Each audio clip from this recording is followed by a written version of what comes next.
mana populasi tersebut tumbuh pada awalnya, pada habitat aslinya.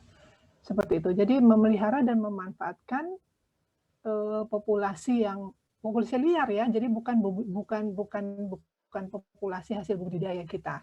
Jadi populasi liar atau populasi aslinya di tempat habitat di mana mereka tumbuh secara alami. Seperti itu. Dan apabila itu sudah melewati waktu yang sangat lama, puluhan tahun, bahkan kita tidak tahu awalnya dulu kapan mulai ada ya komoditas atau populasi tersebut, mungkin sudah terjadi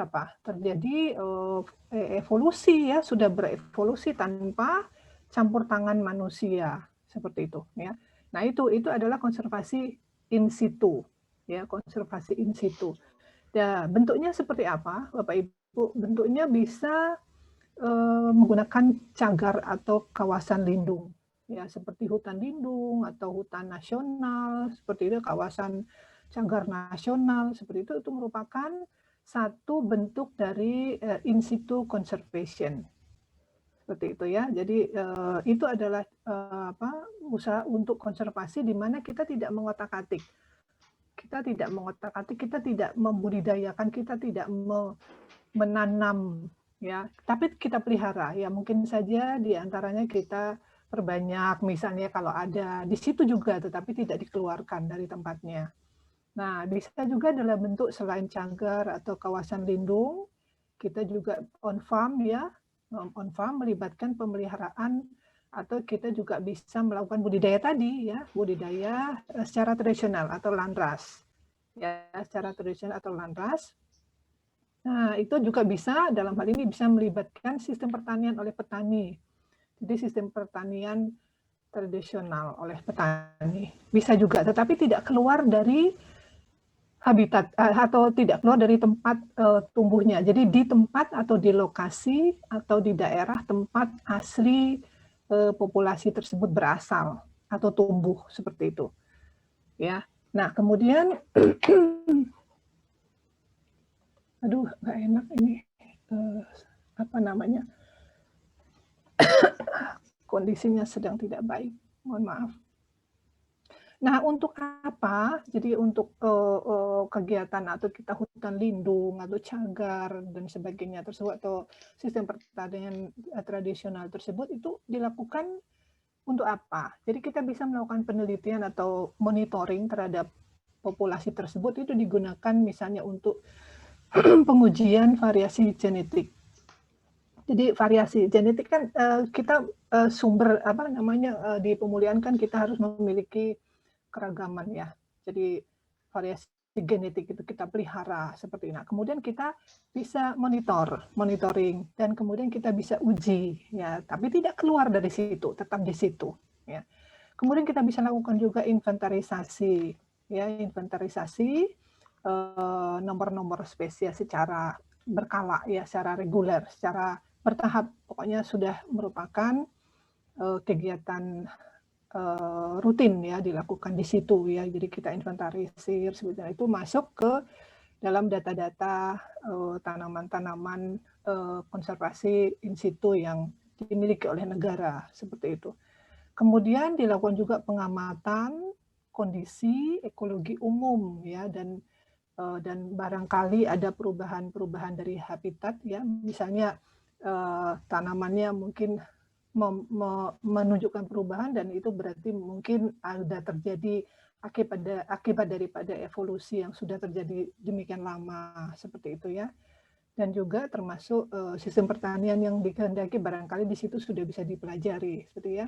Jadi kita masih, Bapak Ibu, kita masih mempelajari atau mengerti tentang konservasi approach secara umum ini ya, belum kita masuk ke seperti judul ya, in vitro conservation. Kita masih mengerti dulu, memahami dulu tentang konservasi secara umum, seperti itu ya.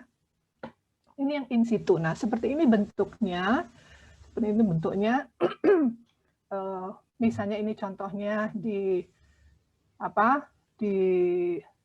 cagar atau kawasan lindung yang sudah dirapikan seperti itu ya, dan mungkin sudah merupakan sistem atau budidaya yang sudah dipelihara ya, dibudidayakan ya, populasi yang sudah dibudidaya artinya tapi tidak keluar dari situ ya di daerah tersebut. Nah, ini sepertinya. Jadi seperti ini contohnya. Nah, kemudian kita lihat lagi yang kedua yaitu ex situ. Kalau tadi in situ, sekarang kita cek yang ex situ ya. Ex situ itu adalah konservasi sudah tidak lagi di tempat habitat tersebut tumbuh, tapi kita sudah membuat suatu tempat khusus ya, bukan cuma tempat tapi juga tentang tentang caranya, tentang tekniknya, seperti jadi sudah kita bawa keluar, sudah tidak lagi di tempatnya, bukan lagi di cagar tempatnya tersebut, bukan lagi di tempat aslinya, bukan lagi di tempat dia asli tumbuh ya. Jadi kita sudah membuat sistem budidaya tertentu di tempat spesifik yang sesuai dengan tujuan daripada konservasi ex situ tersebut, dan bentuknya sudah bisa di mohon maaf.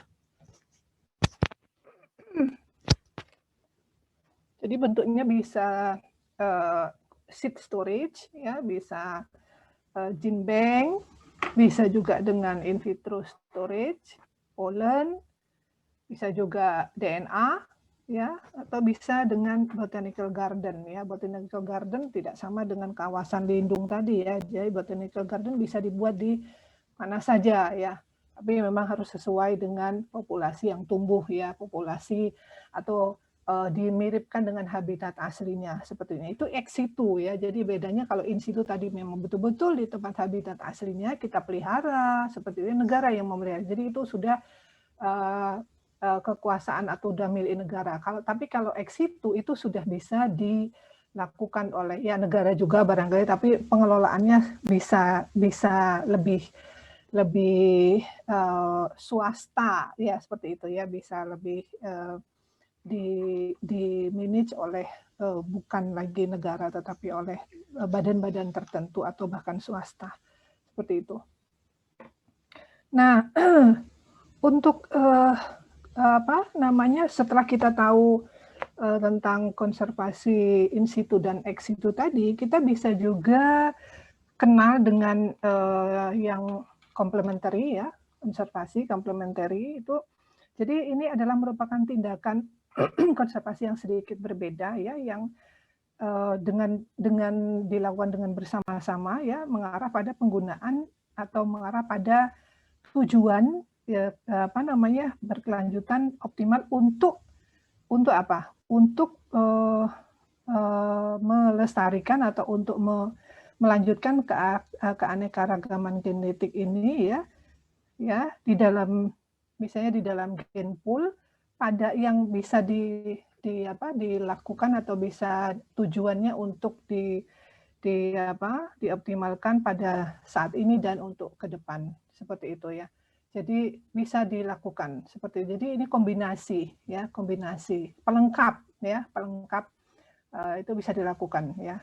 Tapi ya tadi ya mungkin in situ dan ex situ mungkin itu main dua pembagian besar dalam kita melakukan konservasi. Kalau in vitro tentu saja sudah di dalam ex situ ya, kalau in vitro yang akan kita bicarakan nanti.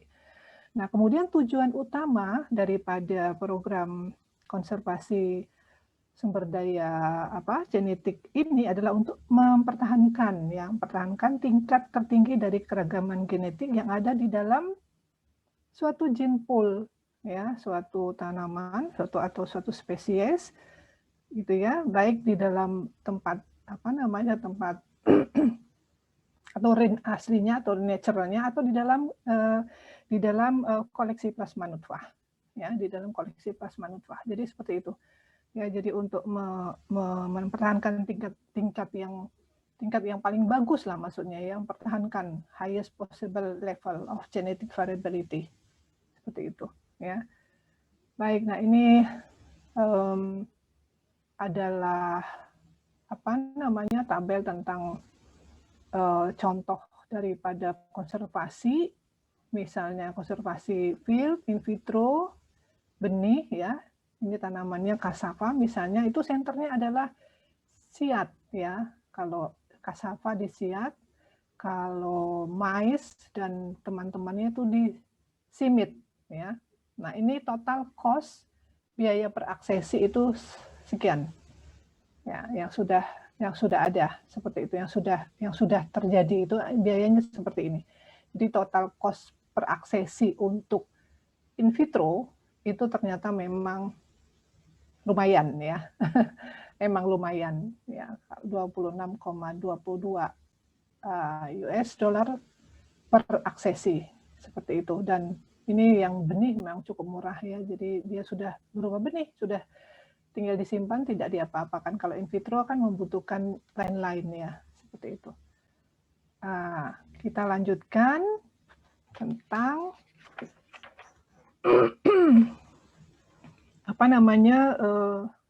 tipe ya, macam-macam sumber genetik, macam-macam sumber genetik ya. Ada 3 di sini, ada yang secara alami, secara in vitro, culture in vitro, dan secara manipulasi genetik ya, manipulasi genetik. Nah, kalau secara natural bisa kita misalnya contohnya penyelamatan embrio ya, penyelamatan embrio, kemudian clonal propagation ya.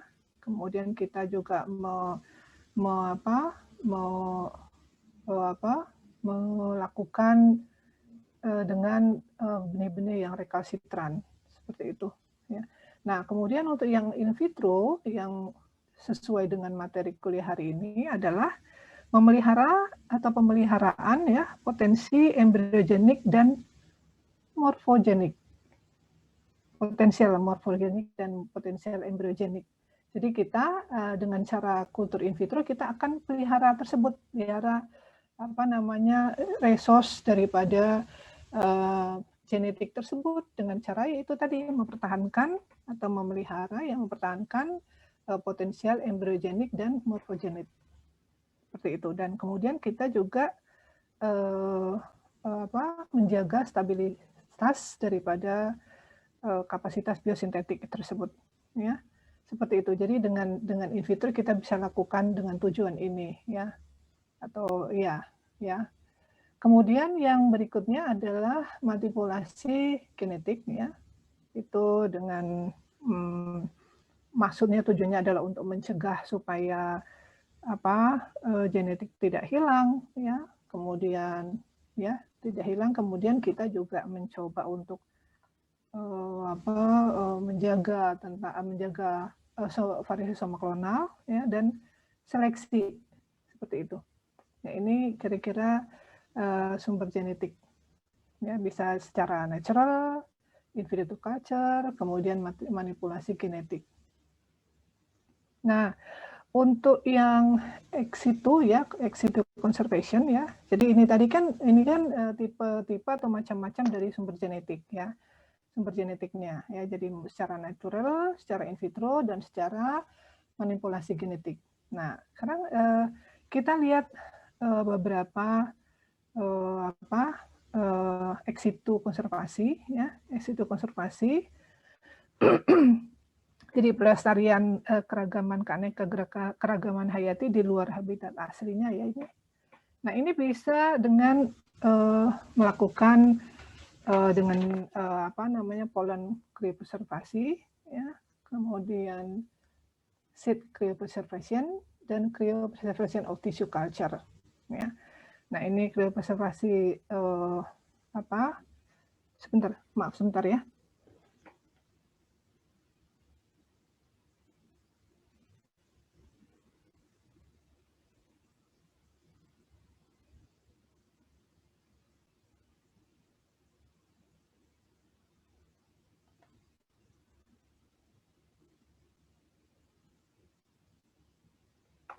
Oke, maaf.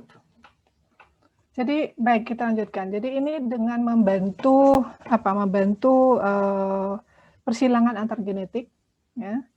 atau persilangan antar genetik, kemudian dan seterusnya ya. Jadi masalah-masalah yang masalah-masalah tentang reproduktif ya atau tanaman berbunga itu bisa dilakukan dengan melalui proses kriopreservasi daripada polen atau serbuk sari. Jadi dengan kriopreservasi serbuk sari kita bisa menyelesaikan atau memecahkan masalah tentang ini ya reproduktif dan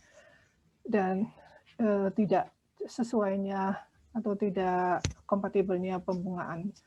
Kemudian berikutnya dengan melakukan kriopreservasi, kalau tadi polen, nah sekarang benih ya, biji ya, benih ya, jangan biji, benih atau biji ya dalam hal ini. Kalau benih kan bisa dalam bentuk biji maupun bentuk tanaman atau bentuk apa saja kalau benih. Nah, ini biji ya yang nanti akan dijadikan benih tentu saja, tapi dalam hal ini adalah biji. Nah, ini adalah menjaga sumber daya genetik secara alami ya. Jadi seperti itu. Kemudian juga memelihara plasma nutfah untuk pemeliharaan ya dan konservasi dari spesies-spesies yang sudah langka. Ya, jadi spesies atau populasi yang sudah langka, yang sudah hampir punah ya, kita konservasi atau kita simpan benihnya seperti itu. Dan kemudian yang berikutnya adalah kriopreservasi untuk atau melalui kultur jaringan, yaitu bisa melalui clonal propagation, jadi perbanyakan secara klonal. Kemudian juga medicinal plant culture, ya, tanaman induk, dan kemudian manipulasi genetic culture, seperti itu. Ya. Itu Bapak Ibu ya, jadi ini secara vegetative tissue bud atau cutting. Oke, maaf. Nah, sekarang kita, kalau tadi sudah kita bicarakan atau sudah kita kenal dulu tentang approach daripada conservation, nah sekarang kita masuk ke khususnya. Kalau tadi secara umum kita bicara tentang konservasi in situ, kemudian ex situ, lalu kira-kira pembagiannya apa saja, lalu secara globalnya tekniknya apa saja yang bisa dilakukan. Nah, sekarang kita ambil salah satu yang sesuai dengan tujuan pembelajaran kita, yaitu in vitro conservation. Itu merupakan salah satu daripada bagian ex situ conservation. Ya, jadi in vitro conservation. Seperti itu, in vitro conservation. Ya, jadi adalah teknik konservasi in vitro yang dilakukan melalui kultur steril atau kultur in vitro. Jadi pelaksanaannya steril ya, pelaksanaannya harus steril di dalam lab, membutuhkan peralatan, membutuhkan bahan-bahan, ya, membutuhkan semua equipment yang harus ada. Kalau tidak ya tidak terlaksana. Kecuali kalau tadi misalnya ex situ yang lain yang bukan in vitro tidak membutuhkan itu, makanya tadi harga cost per aksesi itu murah ya, tapi kalau in vitro lumayan cukup mahal. Tapi bedanya yang in vitro ini untuk yang nanti long term itu akan bisa disimpan sampai puluhan tahun seperti itu. Tapi kalau yang normal atau yang tadi yang bukan in vitro ya, kita hanya menyimpan di ex situ atau in situ di habitat aslinya, itu bisa terancam punah misalnya. Tiba-tiba kekurangan atau kekeringan atau terkena hama penyakit di sana, di lapangnya, seperti itu bisa punah setiap saat. Ya, jadi kita tidak bisa mendapat jaminan itu akan terpelihara atau akan, maksud saya bukan habitatnya, bukan kebunnya ya, bukan cagarnya, tetapi genotipenya yang kita maksud yang sudah hampir punah tersebut mungkin setiap saat bisa hilang. Tapi dengan in vitro conservation maka kita bisa simpan sampai sangat lama ya, seperti itu. Jadi teknik ini sangat berguna untuk terutama untuk ini nggak bisa, bisa ini. Ya. Jadi ini sangat berguna untuk vegetatif propagated plants. Jadi untuk perbanyakan secara vegetatif, ya, secara vegetatif ini sangat berguna. Tapi bukan berarti kita tidak bisa menyimpan meristem di sini, ya. Bukan berarti menyimpan meristem, maksudnya kita tidak bisa menyimpan biji atau benih di sini, ya. Bukan berarti begitu. Tetapi ini umumnya dipakai untuk penyimpanan tanaman-tanaman yang umumnya diperbanyak secara vegetatif, seperti itu ya. Dan juga kita berguna untuk menyimpan spesies-spesies yang tidak menghasilkan biji, ya, tidak menghasilkan biji. Artinya karena dia tidak menghasilkan biji, berarti secara alami dia tidak bisa diproduksi ya di lapang sana, seperti itu ya kan, tidak menghasilkan biji. Jadi tidak bisa diperbanyak di lapang sana, kecuali menggunakan perbanyakan secara klonal. Tapi itu kan risiko, ya. Nah, dengan in vitro ini kita bisa memperbanyaknya walaupun tidak menghasilkan biji. Kita bisa perbanyak secara klonal, kita bisa melakukan cell culture atau protoplast culture dan seterusnya. Apapun bisa kita lakukan secara in vitro. Ya, yang di lapang tidak bisa diperbanyak, tidak bisa dirawat, tidak bisa di-maintain, tapi di in vitro bisa. Secara in vitro bisa, seperti itu ya. Kemudian atau spesies yang menghasilkan biji rekalsitran, seperti itu. Jadi biji-biji yang sulit, ya, banyak dorman dan sebagainya, seperti itu. Dan kemudian juga lines yang memiliki periode juvenil yang panjang, ya, juvenil yang panjang atau dia ya juvenil yang panjang. Jadi lama sekali tidak menunjukkan tidak berbuah ya, tidak bereproduksi seperti itu. Ya, tidak masuk fase generatif. Nah, seperti misalnya beberapa pohon buah-buahan ya. Pohon buah-buahan. Nah, kemudian dibandingkan dengan konservasi lapang, jadi in vitro conservation ini memiliki keunggulan yang lebih ya, keunggulan lebih. Memang ada kekurangannya, yaitu biayanya tentu saja sangat mahal ya, sudah tahu ya kita ya. Nah, pada dasarnya ini yang perlu diketahui yang akan kita pelajari nanti hari ini adalah in vitro conservation ini memiliki dua metode yang yang sering dipakai, yang memang dipakai ya, memang dilaksanakan, tetapi memang salah satunya agak tidak bisa aplikatif untuk semuanya ya. Jadi ada slow growth dan kriobservasi. Jadi slow growth ini adalah untuk konservasi jangka pendek dan jangka menengah, seperti itu ya. Jadi prosesnya atau tujuannya adalah untuk memperlambat pertumbuhan. Jadi dari short to medium term conservation ini. Jadi tujuannya adalah untuk tanaman kita tersebut untuk supaya dia tumbuhnya itu lambat, tidak cepat. Istilahnya kita membuat dia itu dorman, diam, tapi bukan berarti mati. Bukan berarti mati, tetapi diam. Selnya tidak membelah, tetapi dia tetap hidup. Ya, jadi selnya tidak membelah, membesar, memperbanyak, tidak seperti itu. Jadi tetap hidup, tetapi tidak meninggi. Kalaupun dia membelah, tetapi selnya dibentuk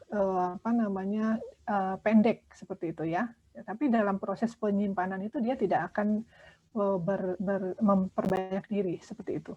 Dan kemudian adalah kriopreservasi, ini adalah untuk penyimpanan jangka lama, jangka panjang, ya, jangka panjang. Nah, ini disimpan dalam suatu kondisi yang perlu penanganan khusus, ya, perlu alat-alat yang khusus, ya. Misalnya kita simpan di dalam suatu chamber yang berisi cairan nitrogen, ya, aneh ya, kan nitrogen itu kan aslinya kan berupa gas ya.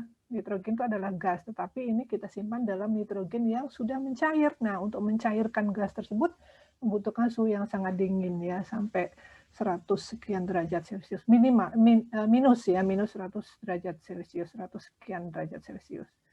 Oke, baik, kita bicara dulu. Sekarang yang pertama adalah slow growth method. Jadi penyimpanan jangka pendek hingga menengah. Jadi tujuannya adalah ya ini short to medium term storage untuk pertumbuhan lambat.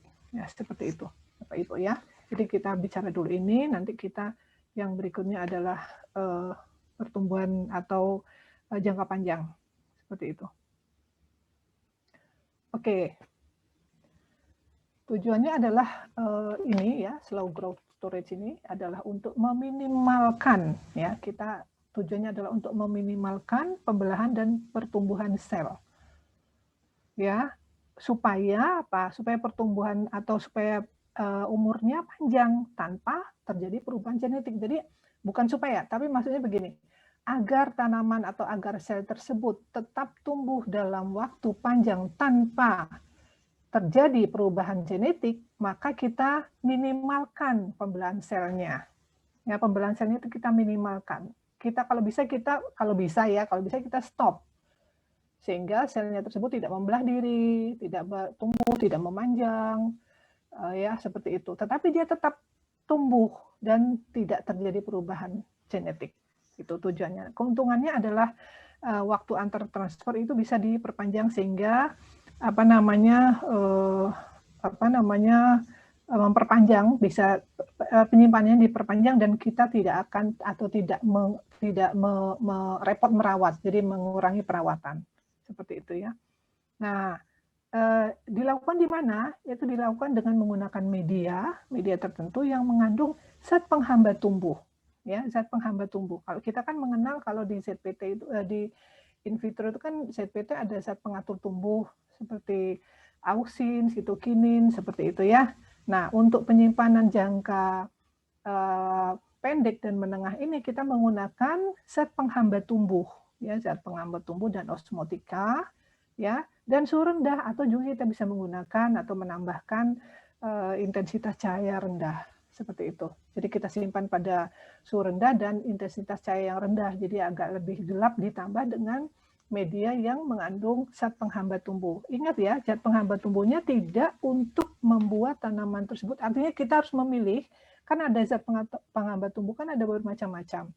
Ada misalnya zat penghambat tumbuh yang memiliki daya simpan atau dia sebenarnya memiliki masa expired tertentu, dan apabila masa expired itu sudah habis, maka tanaman yang kita simpan atau kita tumbuhkan pada media dengan zat penghambat tumbuh tersebut akan tumbuh normal. Nah, itu misalnya retardan, ya, zat faklbutrasol seperti itu ya, salah satu contoh daripada retardan. Tapi ada juga kalau kita salah memilih, jangan kita gunakan abscisic acid, ya. Abscisic acid juga merupakan satu jenis dari zat penghambat tumbuh, tetapi efeknya akan membuat tanaman tersebut senescent. Ya, jadi tanaman tersebut akan mati seperti itu. Jadi pemilihan tersebut harus hati-hati, ya. Jadi zat penghambat tumbuh atau retardan yang memang tepat akan membiarkan tanaman tersebut selnya tumbuh tapi tidak mati seperti itu, ya. Demikian Bapak Ibu. Jadi nah ini sebentar lagi. Sebentar saya mau ikan AC dulu sebentar.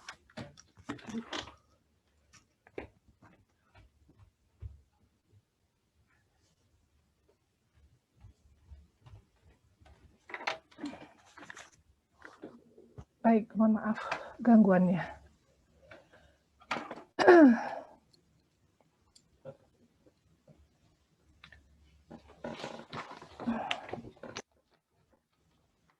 Nah, ini modifikasi lingkungan ya, jadi bisa dengan contohnya bisa dengan pertumbuhan minimal pada suhu rendah, kemudian menambah zat penghambat tumbuh, ya, kemudian menambah regulator osmotik, atau kita menggabungkan daripada treatment ini, ya. Jadi zat penghambat tumbuh ditambahkan, kemudian diturunkan temperaturnya, kemudian disimpan dalam keadaan gelap dan sebagainya, ya. Nah, kemudian terutama lagi yang penting adalah biasanya umumnya ini hampir selalu ya, jadi memodifikasi media kultur ini hampir selalu dilakukan dengan terutama mengurangi kadar gula pada media, ya. dengan mengurangi kadar gula pada media dan juga mengurangi unsur-unsur mineralnya. Jadi pada mineral-mineral tertentu, terutama mineral-mineral daripada hara-hara makro itu diturunkan. Jadi persentasenya kalau kita membuat media kultur jaringan atau kultur in vitro dengan hara makronya normal, ya misalnya berapa miligram per liter media seperti itu. Nah, kita akan membuat khusus untuk konservasi ini kita membuat media dengan hara makro yang cuma setengah. Bisa seperti itu ya, hara makro cuma setengah atau yang lain-lain. Dan terutama gulanya juga diturunkan. Kalau misalnya gula dalam 1 liter itu 8 atau 7 gram per liter, nah ini mungkin hanya 3 gram seperti itu ya, karena kita tidak membutuhkan gula tersebut sebagai sumber karbon ya, sebagai sumber energi untuk metabolisme tanaman kita, karena memang kita tidak menghendaki tanaman kita tersebut bertumbuh aktif seperti itu. Jadi kita kurangi gulanya ya, kita kurangi gulanya dan mineralnya supaya pertumbuhannya jadi minimal. Seperti itu ya, ditambah dengan modifikasi daripada semua treatment-treatment ini tadi, seperti itu. Oke, dan kemudian bisa juga ya, jadi ini normalnya seperti ini ya, normalnya umumnya ini. Dan kombinasi juga bisa dilakukan. Dan yang ketiga atau yang berikutnya adalah kita bisa menggunakan enkapsulasi. Jadi apapun yang kita gunakan sebagai eksplan, misalnya biji atau mata tunas atau bahkan kalus atau apapun ya, atau eksplan apapun, kita enkapsulkan. Kita kapsul ya, kita kapsulasi di dalam suatu bulatan-bulatan atau suatu kapsul alginat ya. Alginat ini merupakan suatu bahan organik yang bisa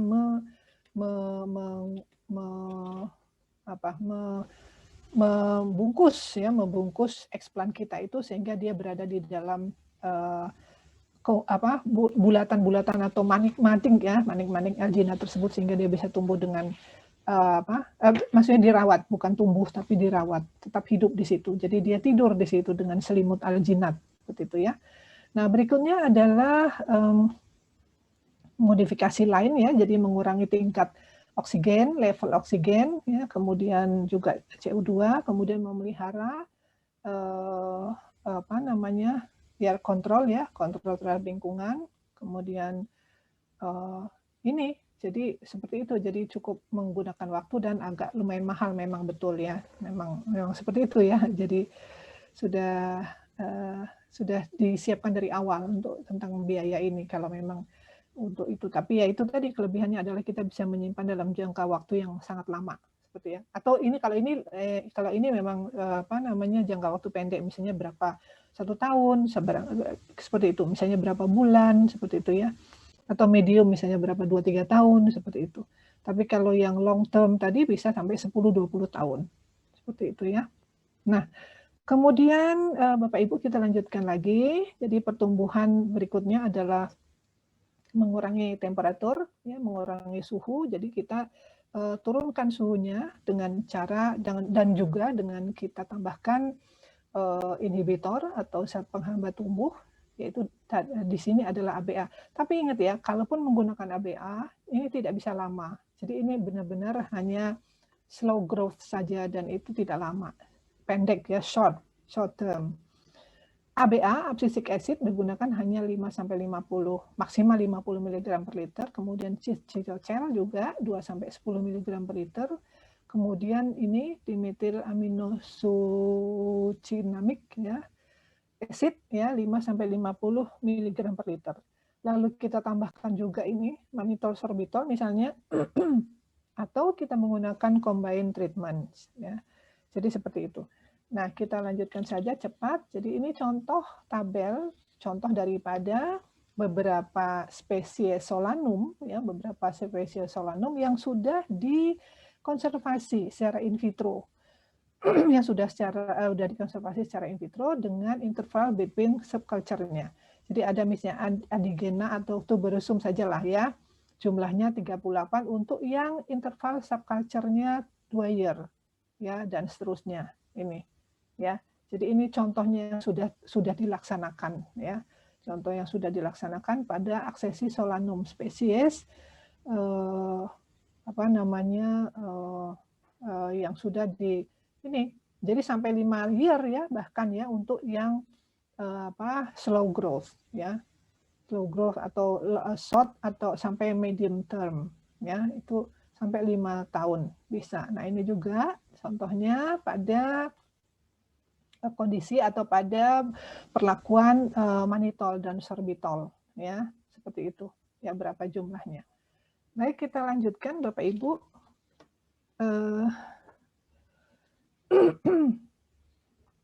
Jadi penyimpanan medium dan long term storage dari tanaman rubus ya ini ya. Jadi ada suhu 4 derajat Celcius dengan lama waktu simpan atau sehari itu 12 jam ya. Pada intensitas cahaya yang rendah seperti itu. Oke. Dan baik, kemudian ya dalam kondisi rendah dan kemudian media 9 bulan ya kita simpan bisa dalam waktu 9 bulan ya dan merupakan genotipe yang agak sensitif dingin ini sebenarnya rubus ini ya dan seterusnya nanti dibaca. Ini termasuk sebenarnya saya akan menyampaikan nanti ada tugas terkait dengan materi kuliah ini. Tapi itu merupakan praktikum mandiri hari ini nanti. Kemudian meristem, ya meristem dari 34 genotipe rubus ini tadi ya. Jadi itu juga pada suhu dingin ya. Jadi dia disesuaikan pada suhu dingin. Nah, berhasil dikriopreservasi, ya berhasil dikriopreservasi dengan pendinginan lambat melalui optimasi daripada krioprotektan ya, laju pendinginan dingin dan klimatisasi dingin seperti itu. Jadi ini bisa dilakukan atau sudah berhasil dilakukan pada rubus ya untuk medium dan sampai long term ya. Seperti itu hasil penelitian. Nah, plantlet pada apel ya, pada tanaman apel, in vitro cold storage pada apel ya. Jadi plantlet apel yang ukurannya 3 cm itu dikulturkan dalam 10 ml media MS medium ya, media MS di dalam sekian gelas ya pada 24 derajat Celcius ya, 24 derajat Celcius. Jadi media MS maksudnya 10 liter ini ada 10 ml itu media cair ya, 24 derajat Celcius dengan cahayanya 16 jam ya. Nah, di subkultur pada siklus 3 sampai 4 minggu sebelum disimpan ya. Jadi disimpan kemudian dikulturkan dulu di sini. Nah, kemudian planter dapat disimpan pada suhu 4 derajat Celcius, mohon maaf, nolnya ya 4 derajat Celcius pada 9 sampai 14 bulan ya. Tanpa subkultur. Jadi disimpan saja tanpa disubkultur ya, disimpan saja tanpa dirawat apapun ya, tanpa dirawat apapun pada media MS ya, pada media MS dan tanpa zat pengatur tumbuh. Ya, jadi media MS-nya gulanya hanya 3%. Tadi saya katakan ya, jadi bahwa gulanya harus diturunkan 3% menjadi 3% ya, semula 8% dan tanpa diberi zat pengatur tumbuh apapun. Ya, seperti itu ya. Bapak Ibu, dan selanjutnya juga pada ini tanaman ini ya 33 sampai 39 months with PGR ya dengan zat penghambat tumbuh dan sukrosa 3%. Jadi ini tanaman lain ya. Seperti itu ya. Dan kemudian penambahan ABA ya, zat penghambat tumbuh abscisic acid tidak meningkatkan penyimpanan plantlet dalam toples pada 15 bulan. Jadi memang ABA memang jelas tidak meningkatkan pertumbuhan, tetapi justru malah mungkin kalau kita lalai untuk tidak memeriksa waktu dengan tepat, maka ABA bisa membuat tanaman kita malah mati. Jadi harus memang ada waktunya, tidak bisa diperpanjang penyimpanannya, harus strict betul-betul waktunya, karena ABA ini efeknya ke tanaman kita tidak sama dengan efek daripada misalnya Paclobutrazol yang hanya menyimpan diem saja, tetapi ABA memiliki efek daripada senescen untuk tanaman-tanaman tertentu. Seperti itu Bapak Ibu. Baik, kita lanjutkan. Nah, secara keseluruhan ya, jadi penyimpanan dingin pada kultur pucuk apel dapat berhasil untuk 21 bulan dengan 25% MS ya. Jadi MS-nya direndahkan, jadi tidak full ya, hanya seperempatnya. Kemudian nitrat nitrogen, kemudian gulanya 3% dan tanpa zat pengatur tumbuh. Ya, dan tanpa zat pengatur tumbuh. Jadi tidak ada penambahan zat pengatur tumbuh apapun, atau bisa juga dengan penyimpanan 33 bulan dalam toples atau tabung dengan MS ya, kalau ini dengan MS dengan 3% dan tambahan PCR, bisa juga seperti itu. Nah, dari pelaksanaan ini semua, kemudian kita dicek ya pada RAPD awal ya, analisis RAPD, itu tidak ditemukan perbedaan yang signifikan antara tanaman yang disimpan selama 39 bulan dengan tanaman yang kontrol, yang maksudnya yang tidak disimpan. Jadi ternyata tidak ada perbedaan tidak ada terjadi kerusakan, maksudnya tidak ada terjadi perubahan secara genetik. Jadi oke, begitu ya Bapak Ibu. Saya kira itu yang untuk yang short dan sampai medium. Nah, sekarang ini contohnya, gambarnya nanti dilihat. Dan sekarang kita, ini banana, ya, slow growth storage, ya, banana nanti dilihat. Dan kita akan lihat sekarang yang long term storage. Nah, ini agak lebih agak lebih bukan pekerjaan kita, kecuali kalau kita memang bekerja pada suatu badan atau suatu bekerja untuk kepentingan lembaga tertentu misalnya, atau untuk negara atau apa. Tapi untuk penelitian kita sendiri tidak mungkin kita lakukan. Jadi untuk ini kita mempelajari saja ya, kriobservasi untuk long term storage. Jadi untuk penyimpanan jangka panjang ya Bapak Ibu ya. Nah, Nah, ini kriobservasi ini dilakukan pada, ya tujuannya adalah long term storage methods ya. Dilakukan kalau tadi hanya disimpan pada suhu rendah, ya suhu rendahnya misalnya ya tadi berapa derajat Celcius, pada gelap ya, dengan pengurangan sukrosa, dengan pemberian zat penghambat tumbuh. Tapi kalau yang ini untuk penyimpanan jangka panjang, kita harus lakukan kriobservasi dan disimpan dalam kondisi yang amat sangat dingin, bukan cuma amat sangat dingin, tetapi apapun yang masuk ke dalam langsung ya, kalau langsung masuk ke dalam liquid nitrogen ini akan langsung menjadi kerupuk ya, kering gitu. Karena untuk nitrogen yang gas, yang asalnya dia adalah gas ya, di udara tersebut banyak nitrogen kan, kita di udara kita ini, dan untuk supaya nitrogen itu mencair dia membutuhkan suhu minus 196 derajat Celcius. Tapi Bapak Ibu jangan membayangkan bahwa planet kita atau expand kita langsung dimasukkan ke dalam nitrogen cair tersebut, langsung mengena, ya tidak mungkin kan, dia akan langsung kering ya. Jadi tidak seperti itu. Jadi kita masukkan ke dalam suatu equipment atau suatu alat tertentu yang kemudian dimasukkan, atau di atasnya atau di bawahnya ada nitrogen cair seperti itu, sehingga lingkungan luarnya bersuhu minus 196 derajat Celcius seperti itu Bapak Ibu ya. Nah, ini tidak bersifat mutagenik, ini yang penting ya, tidak bersifat mutagenik ya. Kemudian dia more convenient ya. Kemudian dipertahankan. Nah, ini nanti di lingkungan chambernya nanti akan ada chambernya. Kemudian viabilitasnya akan menurun kecuali kalau bahan biologi atau bahan tanaman kita itu disimpan di bawah suhu minus 135 derajat Celcius ya. Kemudian pengeringan bisa juga dengan, kalau ini kan dengan frozen, kemudian ini freeze drying.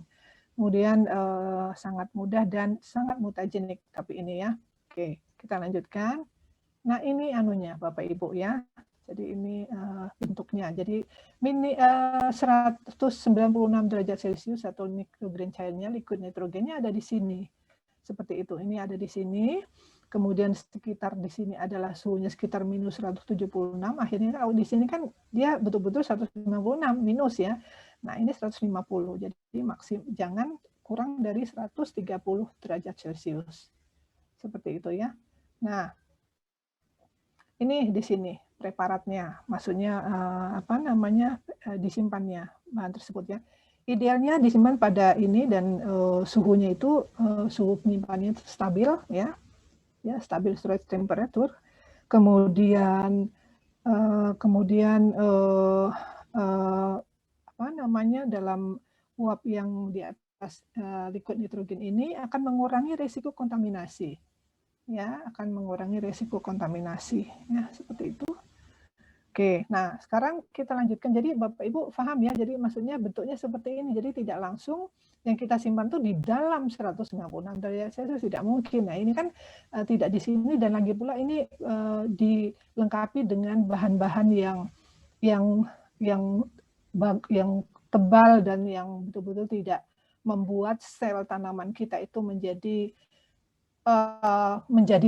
es ya, menjadi beku seperti itu. Tidak seperti itu. Jadi tidak seperti yang kita bayangkan ya, tapi membutuhkan nitrogen cair untuk dimasukkan ke dalam sini. Seperti itu ya. Baik, kita lanjutkan. Untuk apa studi daripada ini ya? Studi kenapa kita mempelajari tentang kriobservasi, yaitu untuk apa namanya? Untuk untuk menghindari induksi daripada kultur embryogenik. Jadi artinya kalau kita simpan di dalam secara kriopreservasi ini, maka proses embryogenik itu akan kita hindari. Jadi kita tidak akan terbentuk embrio, tidak akan terbentuk embryogenik ya. Maksudnya embryogenik artinya bagian-bagian tanaman kita akan membentuk suatu bagian yang mirip embrio dan kemudian akan berkembang menjadi proses lanjut atau bentuk lanjut daripada tanaman yang akan tumbuh, misalnya membentuk kotiledon dan sebagainya, seperti itu. Jadi dia akan berada pada kondisi diam seperti itu. Kemudian to use the same lines untuk penelitian jangka panjang. Jadi kita akan menyimpan line ini atau jenis atau apa ya namanya ini, kita bisa memperolehnya atau kita tetap keep dalam jangka waktu yang panjang. Jadi penelitian jangka panjang bisa berlanjut. Karena apa? Karena kita simpan di dalam kriopreservasi. Ya, ini bisa disimpan dalam waktu jangka sangat panjang ya, puluhan tahun. Ya. Kemudian untuk meminimalkan perubahan genetik. Ya, perubahan genetik atau variasi somaklonal ya. Kalau secara normal variasi somaklonal akan mungkin terjadi karena misalnya akibat daripada subkultur yang berulang-ulang ya. Kalau kita lakukan subkultur berulang-ulang, waktunya lama, maksudnya waktu ini juga lama, tetapi lamanya di sini kan tidak melakukan apa-apa. Kita tidak melakukan perawatan apa-apa. Kita tidak melakukan subkultur. Kita tidak akan mengaplikasikan zat pengatur tumbuh apapun dalam waktu yang berulang-ulang kali seperti itu. Kita hanya menyimpannya dalam for long time ya, for long term ya. Tapi kalau kita lakukan bersubkultur berulang-ulang ya pada kondisi umum, maka mungkin terjadi somaklonal variation atau changes genetic changes ya, seperti itu. Nah, ini tidak akan terjadi karena kita membiarkan selnya itu diam dan tidak akan berubah. Seperti itu ya, diam dan kemudian tidak akan berubah ya. Oke, dan ya itu tidak akan berubah secara genetik ya. Kemudian bisa digunakan juga ya, kriopreservasi ini bisa digunakan untuk backup ya, backup daripada konservasi ex situ dan in situ. Ya. Seperti itu. Dan ini tidak tergantung listrik. Ya, kriopreservasi ini tidak tergantung listrik karena asal sudah ada nitrogen cairnya seperti itu ya. Nitrogen cairnya ya tentu saja butuh listrik sebelumnya ya. Tapi dalam penyimpanan dia tidak membutuhkan listrik. Nah, ini equipment-nya. Nah, ini equipment-nya. Jadi nanti dimasukkan dalam suatu chamber yang besar tertentu. Nah, di sini masuk ke dalamnya. Seperti tadi ya gambar yang ini. Ini Bapak Ibu ya. Jadi ini nitrogen cair masuk di sini dan ini meletakkan. Nah, ini di dalamnya. Ini kan ada sangkutannya. Ini juga. Seperti itu ya. Ini equipment-nya. Ya, bentuknya.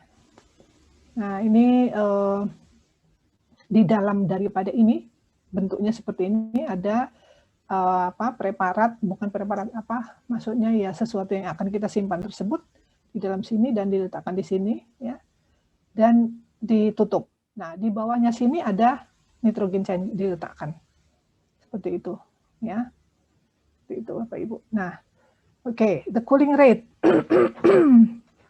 Jadi ini ada apabila kita rate daripada pendinginan secara optimum di sini, ini too slow, ini too fast. Apa yang terjadi apabila pendinginan itu terlalu lambat, ya? Jadi sangat lambat. Jadi itu bisa saja terpapar daripada selnya bisa mati, ya. Karena apa? Karena terpapar dari kondisi hipertonik dalam waktu yang cukup lama, ya. Sedangkan kalau too fast juga bisa selnya bisa mati. Karena apa? Karena bisa terjadi terlalu cepat, ya. Ya terlalu cepat, jadi tidak memberikan waktu sel tersebut, misalnya kalau sudah kita simpan lalu kita akan keluarkan, kita tidak memberikan kesempatan selnya tuh untuk meleleh atau aduh, ini kursornya bermasalah lagi. Oke, jadi ini bukan tangan aja. Selnya mati karena tidak memberikan kesempatan, karena terlalu cepatnya penurunan suhu misalnya, atau penurunan dan penaikan suhu yang terlalu cepat, tidak memberikan kesempatan untuk sel tersebut pelan-pelan, ya, beradaptasi, turun pelan-pelan atau naik pelan-pelan. Nah, akibatnya apa? Sel bisa mati karena terjadi pembentukan es di intraseluler. Pembentukan es di intraseluler daripada sel tersebut. Seperti itu, ya. Nah, karena tidak ada waktu untuk kriodehidrasi, ya, seperti itu, ya, karena terlalu cepat, ya. Nah, sebaliknya kalau lama, ya, ini long period itu to exposure to hypertonic condition. Seperti itu. Jadi laju pendinginan optimal adalah laju pendinginan di mana pembentukan es intraseluler itu tidak terjadi. Jadi makanya jangan terlalu cepat dan jangan terlalu lama, jadi biarkan waktu optimum, dan tentu saja kita nanti harus membaca protokolnya berapa lama yang dibutuhkan supaya tidak terjadi es intraseluler ini, seperti itu, ya. Karena kalau misalnya es intraseluler ini terjadi, maka sel tanaman kita tentu saja akan mati karena ikut, ya, membeku, ya, karena ada terjadi pembentukan sel intraseluler ini, seperti itu Bapak Ibu. Jadi nanti ini dilihat. Ini tentang apa ini, ya, oke, yang dilihat misalnya sel macrospec, jadi mengakibatkan membran damage dan seterusnya. Nanti dilihat, ya, ini cooling rate-nya. Kalau ini fast cooling rate, ini slow, apa yang terjadi? Nah, less intracellular ice, ya, seperti ini, ya Bapak Ibu, ya. Kemudian ini more intracellular ice, less osmotic imbalance, ya. Seperti itu. Nah, ini slow freezing versus fast freezing, ya. Ini slow, ini fast, ya. Freezing stressnya terjadi, selnya akan terjadi seperti ini, stress seperti ini. Jadi icing, ya, ice intraseluler, seperti itu. Oh, nanti dilihat lagi. Nah, sebentar. Nah, ini berdasarkan daripada ini slow or control rate cooling, ya, berdasarkan daripada regulasi osmotic content cell dan dehidrasi akibat pembekuan, ya.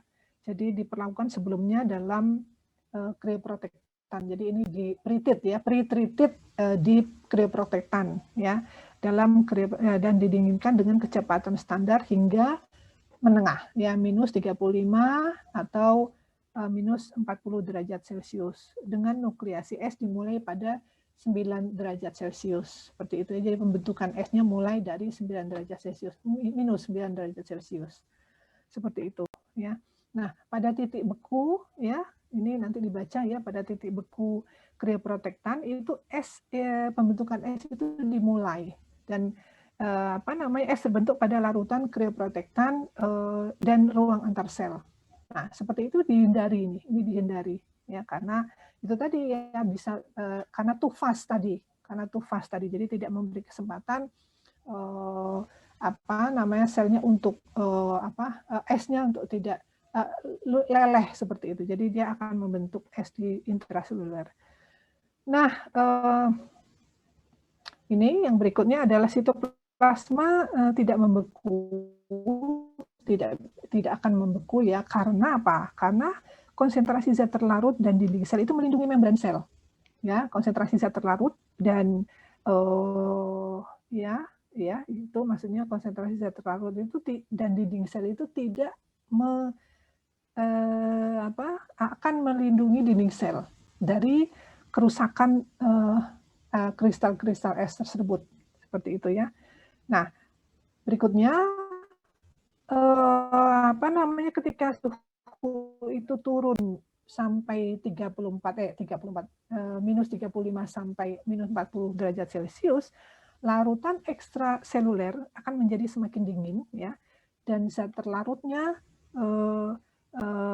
menjadi sangat terkonsentrasi, sangat tinggi ya, seperti itu. Nah, untuk sel tumbuhan ya, sel tumbuhan kehilangan air es pada bagian luar ya, dan di sitoplasma itu akan menjadi sangat terkonsentrasi ya pada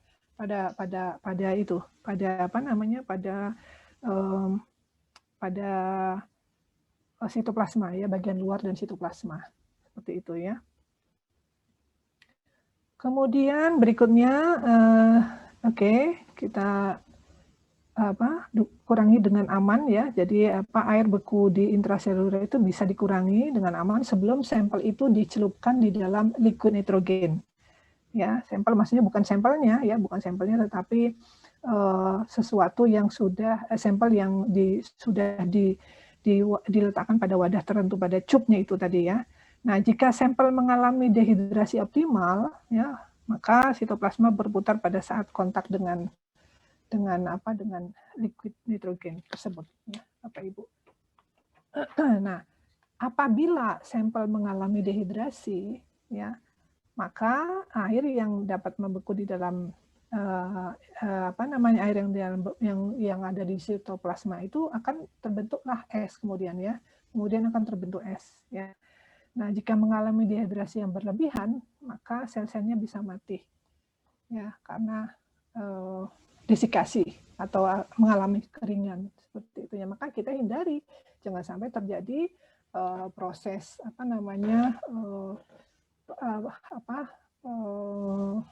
pendinginan yang terlalu cepat itu tadi akan menyebabkan sel-sel tanaman bisa mati karena dehidrasinya yang berlebihan atau secara mendadak seperti itu ya.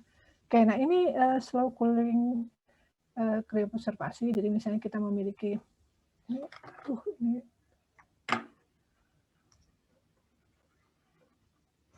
sebentar, anak kursornya tidak mouse-nya tidak berfungsi dengan baik. Nah, ini kita memiliki sampel di dalam Erlenmeyer. Ya, misalnya kita mau menyimpan apa? Katakanlah ini benih ya, atau biji seperti itu ya. Biji atau apapun ya, kita ambil, kita sudah memiliki ya. Jadi tetap melalui in vitro dulu, lalu kita simpan dalam suatu wadah, lalu kita keringkan. Ya, lalu kita keringkan, sudah kita keringkan, lalu kita masukkan ke dalam suatu cup yang merupakan bagian daripada equipment kriopreservasi ini. Kita simpan atau kita simpan, lalu kita masukkan ya di Mr. Frosty ya. Kemudian kita simpan, dan tentu saja Mr. Frosty ini sudah wadahnya itu sudah betul-betul sudah aman ya, karena mungkin ketebalannya sudah tertentu ya.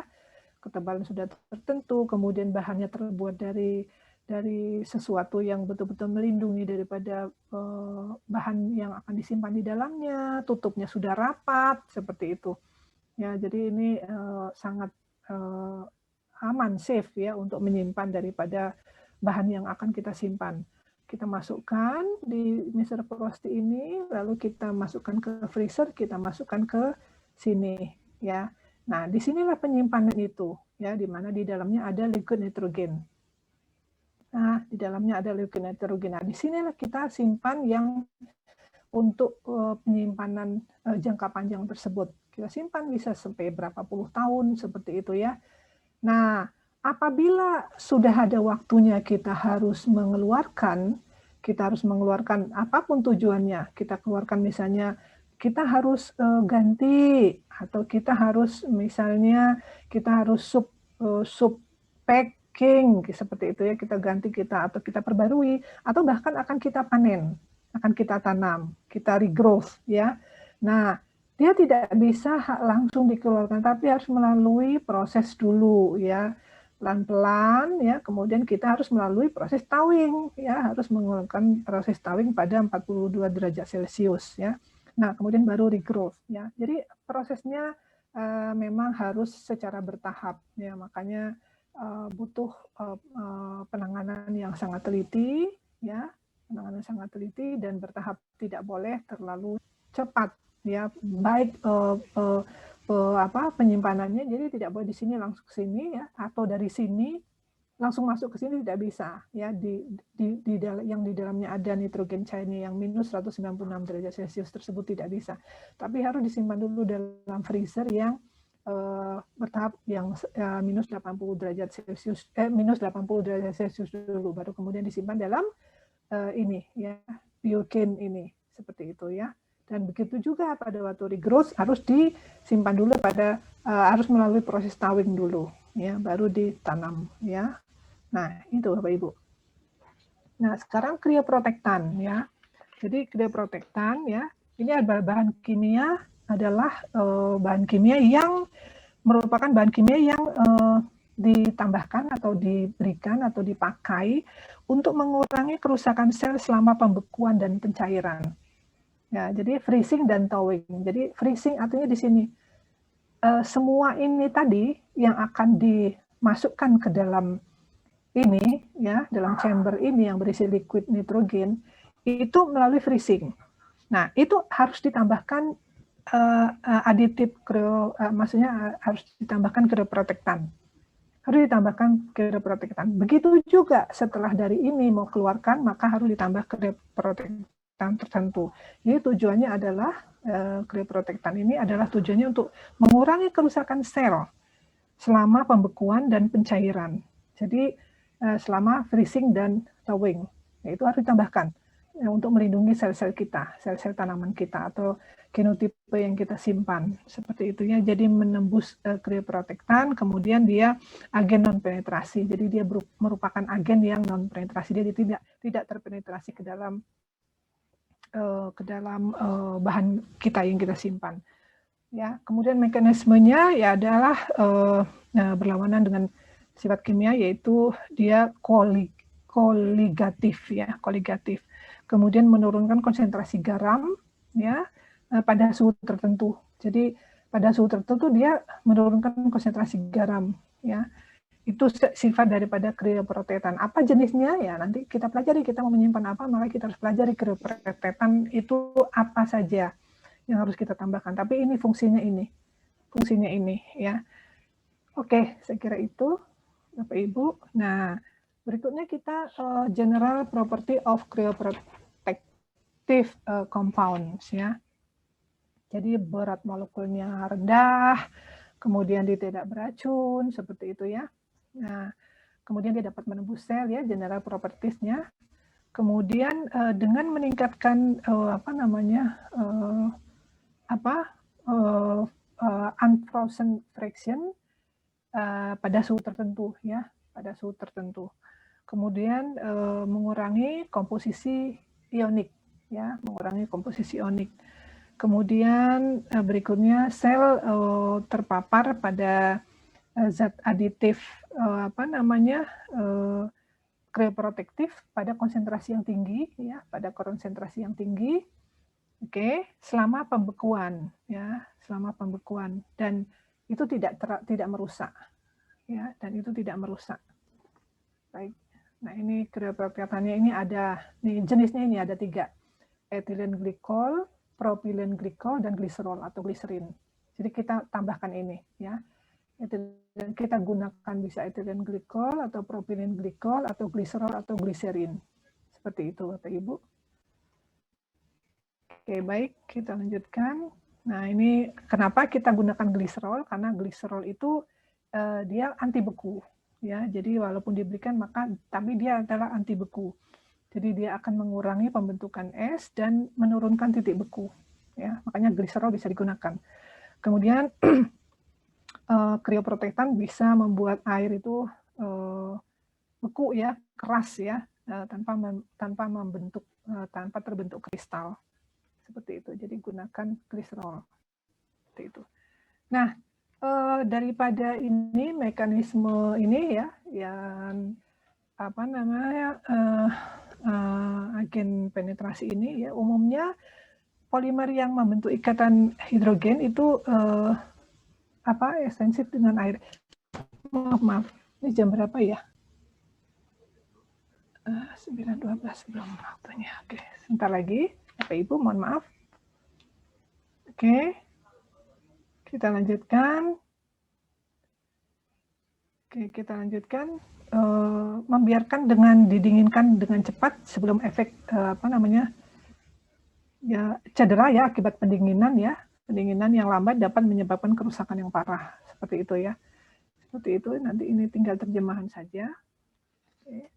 Nah, meskipun suhu leleh air itu adalah derajat Celcius, kita tahu bahwa air itu meleleh atau membeku, bahkan ya membeku atau meleleh ya, itu pada 0 derajat Celcius. Tapi air yang benar-benar murni, jadi bukan air sungai atau air apa ya, tapi air yang benar-benar murni itu tidak akan membeku di atas minus 40 derajat Celcius. Karena apa? Karena air tersebut bisa beku ya, itu karena dia membutuhkan agen nukleasi ya untuk memulai pembentukan kristal es tadi ya, atau ya untuk membeku itu tadi ya. Nah, kalau air keran atau air ledeng atau air pump seperti itu ya, atau air apapun ya, memiliki cukup agen ya yang agen nukleasi atau bahan pembentukan atau mulai untuk men-trigger atau mulai untuk membentuk es itu menjadi sangat dapat membeku pada suhu mendekati 0 derajat Celcius. Seperti itu ya. Jadi ini kalau air biasa bisa membeku pada 0 derajat Celcius, tapi pada air yang normal dia tidak memiliki agen nukleasi sehingga dia mungkin tidak akan bisa membeku seperti sama halnya dengan air-air yang lain ya.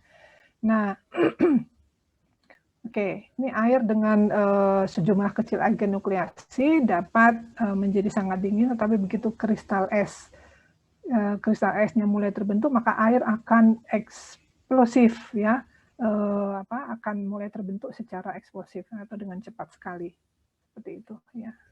Tinggal terjemahan saja, di mana temperatur suhu di mana air murni dapat beku yaitu minus 40 derajat Celcius itu disebut suhu TH ya, suhu atau temperatur homogeneous nukleasi. Jadi disingkat dengan TH ya, temperatur homogeneous, di mana kontras dengan suhu melting. Ini suhu melting di mana ini adalah 0 derajat Celcius ya. Jadi ada kebalik antara TH dan TM ya, suhu atau temperatur homogeneous dan temperatur melting ya. Nah, suhu antara TH dan TM ya, ini adalah wilayah atau daerah ya, nukleasi heterogen ya, heterogen nucleation ya, di mana laju pembentukan es adalah urusannya dengan waktu ya, fungsi waktu dan konsentrasi daripada agen nukleasi tersebut seperti itu ya. Jadi nanti ini, nah di sini, jadi bisa dipelajari. Jadi di sini adalah suhu meltingnya, di sini adalah homogeneous nukleasi ya, seperti itu Bapak Ibu. Ya, konsentrasi daripada krioprotektan tadi ya semakin besar ya, 20 sampai 80, dan ini temperaturnya ini dingin di sini sampai 0. Di sini ya, TM-nya di sini, titiknya 0 ya. Di sini akan menjadi liquid ya. Ya, mencair ya Bapak Ibu. Baik, kita lanjutkan. Sebentar.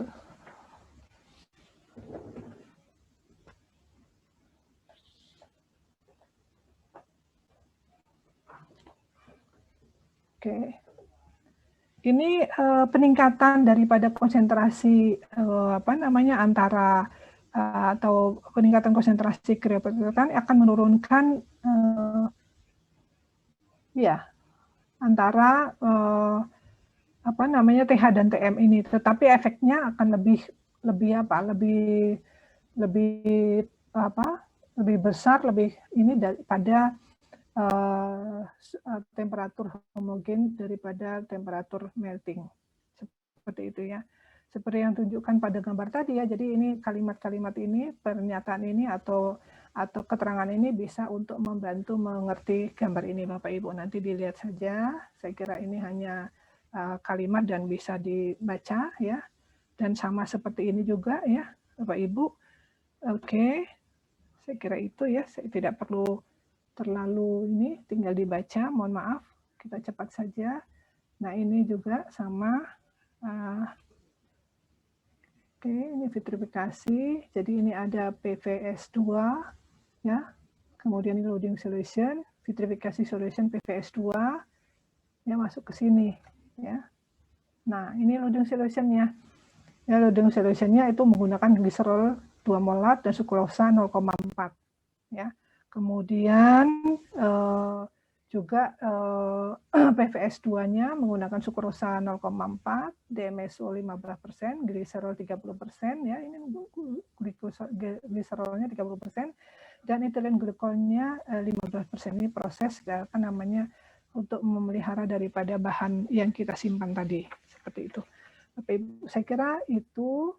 Nah, sekarang kita akan lihat daripada ini enkapsulasi. Nah, ini adalah merupakan tidak terlalu banyak kalimat di sini ya. Jadi ini enkapsulasi adalah merupakan bentuk daripada kita menyimpan bahan tanaman atau genotipe yang kita simpan dalam kondisi tidak terlalu lama. Ya, kita disimpan tidak terlalu lama. Apa bentuknya atau yang bahan yang disimpannya bisa apa saja seperti itu, misalnya apa ya di dalam ini, misalnya kalus atau biji atau bahkan tunas ya, atau meristem plus aksilar budnya ya, jadi meristem yang kecil yang hanya 1 mili, 0, sekian mili sampai dengan ditambah daun-daun embrionik sedikit simpan di sini ya. Kemudian ini adalah kapsulnya. Ini kapsulnya yang merupakan kapsul alginat yang bulat-bulat ini seperti balon kecil ini ya. Ini kapsul ini. Ini adalah alginat. Alginat yang ditambahkan dengan atau dibuat dengan menggunakan media MS ya. Biasanya tanpa sukrosa. Ya, biasanya tanpa sukrosa. Lalu kita simpan ini seperti ini bulat-bulat. Nah, ini pada waktu dia sudah mulai berkecambah. Artinya kalau misalnya tanamannya sudah disimpan cukup lama dan kemudian efek daripada zat penghambat tumbuh atau retardan yang ditanam atau dibuat, atau ya maksudnya kan kita membuat media ini, membuat kapsul ini kan bersama-sama dengan media atau kita membuat media dengan tambahan ZPT tanpa gula. Nah, ZPT itu adalah zat penghambat tumbuh. Nah, zat penghambat tumbuh itu kan memiliki waktu expired ya, waktu kadaluarsa. Nah, kalau kita simpan sudah melewati batas, maka tanaman tidak lagi terkena dampak daripada zat penghambat tumbuh tersebut. Artinya dormannya sudah break, sudah tidak lagi dorman karena tanaman sudah tidak lagi responsif terhadap zat penghambat tumbuh yang diberikan. Akhirnya dia akan menembus kapsul. Nah, ini kan kapsul alginat. Jadi ini tetap agar juga sebenarnya, agar. Tapi agarnya bukan karena kita memberikan agar, tapi alginatnya itu akan memadat seperti ini karena alginat. Nah, dia akan menembus. Nah, pada saat tanaman kita atau apapun yang kita simpan itu sudah menembus sebagai bukti atau sebagai tanda bahwa selnya sudah berkembang normal, maka kita harus segera aklimatisasi. Ya, kita segera aklimatisasi. Sehingga pada waktu kita membuat ini kita harus tahu berapa lama kita bisa simpan. berapa lama expired daripada zat penghambat tumbuh yang kita buat. Ya, kita tidak bisa menyimpannya sampai 1 tahun. Ini mungkin paling cuma beberapa bulan seperti itu. Nah, itu ya enkapsulasi. Nah, fungsi atau kemanfaat daripada enkapsulasi tadi, selain kita bisa menyimpan ini di dalam kapsul, juga untuk tujuan memudahkan transportasi. Seperti itu, Bapak Ibu. Tujuan transportasi. Nah, alginat di sini berfungsi sebagai kasur ya, kasur atau selaput untuk dia tidur di dalam. Nah, ini biasanya tidak digunakan atau tidak ditambahkan gula. Nah, pada waktu aklimatisasi tidak perlu lagi kita mencuci ini, kemudian kita kan tidak perlu karena di sini sudah memang tidak ada gula, jadi tidak perlu kita cuci. Ya, nah ini ya enkapsulasi, namanya enkapsulasi, berarti kita membuat suatu kapsul di mana kapsul ini seolah-olah adalah embrio ya. Seolah-olah embrio yang yang dilengkapi dengan endosperm. Seperti itu, dilengkapi dengan endosperm. Nah, ini merupakan artificial ya, artificial seed yang ya seolah-olah biji lah ya, katakanlah biji, di mana yang kita simpan itu merupakan embriosomatik, bisa embriosomatik, bisa kalus, bisa mata tunas, bisa tadi meristem yang tadi yang saya katakan, ya bisa apa saja yang kita simpan di sini, ya. Kemudian ini dikeraskan dengan CaCl2 2H2O supaya ini keras ya, keras. Kalau tidak maka dia akan leleh. Kita keraskan ya supaya lapisan luarnya itu keras sekali sehingga tidak ditembus oleh apapun. Nah, ini adalah artificial endosperm. Ya, itu tadi artificial endosperm terdiri dari atau dilengkapi dengan media MS plus alginat. Ya, plus alginat tanpa gula. Nah, pada waktu tertentu, nah juga ada ininya, ada ada zat penghambat tumbuhnya. Nah, zat penghambat tumbuh pada waktu sudah lewat, maka ini akan berkembang. Pada waktu 1-2 bulan, maka ini akan diam. Tapi kalau lebih daripada itu, maka tanamannya akan menembus. Seperti ini tampilannya. Nah, bisa dibayangkan kalau sudah seperti ini, kita bisa menyimpan dalam satu botol itu bisa ratusan tanaman. Ya, akan sangat memudahkan transportasi. Seperti itu Bapak Ibu. Nah, ini tinggal gambar-gambar saja. Nanti bisa dilihat. Nanti saya kirim foto-foto ini ya ke ini itu Bapak, ini beberapa contoh materi tanaman yang dikriopreservasi ya. Nama botaninya apa, macam daripada krioprotektan apa, bisa DMSO atau yang lain-lain ya. Ya, coolingnya bisa lambat, cepat.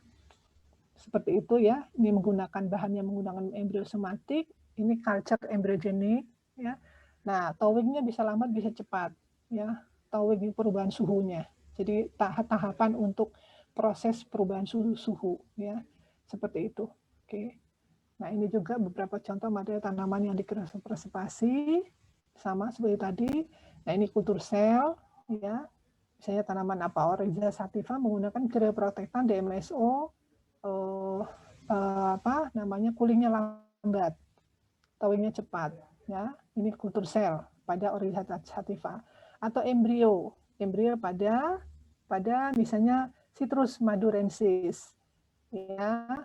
Oke, cepat coolingnya, thawingnya juga cepat, dan seterusnya ya Bapak Ibu. Dan ini contohnya banana juga ya, kriopreservasinya adalah vitrification, coolingnya cepat, thawingnya cepat juga ya. Saya kira itu. Nah, ini nanti mohon merupakan bagian daripada yang akan dikerjakan setelahnya, dan saya kira itu saya stop share dulu. Nah, begini Bapak Ibu, ini kan 9.25 ya, belum habis sebenarnya waktunya. Nah, waktu kuliah. Saya berharap begini. Nah, Bapak Ibu. Oke. Sebentar ya, sebentar. Apakah suara saya masih terdengar? Masih, Bu. Matur nuwun, terima kasih. Sebentar.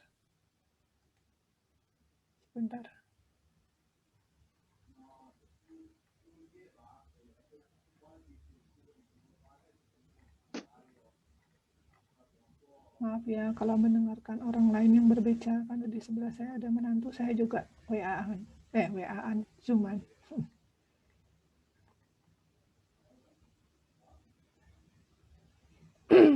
Oke, baik. Begini Bapak Ibu, jadi hari ini kuliahnya sudah sampai di sini ya. Jadi bahannya akan saya coba share sekarang di sini. Oh.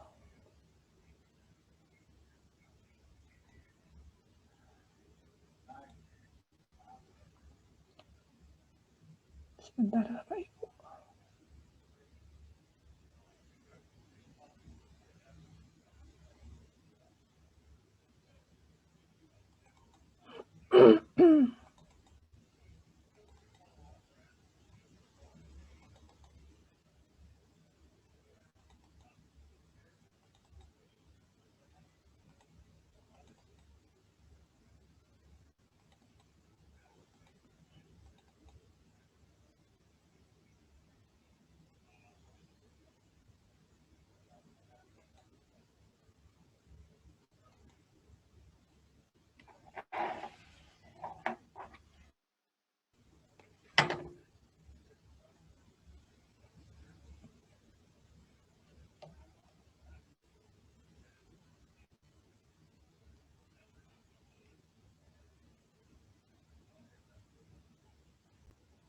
Jadi saya sudah berusaha mengirim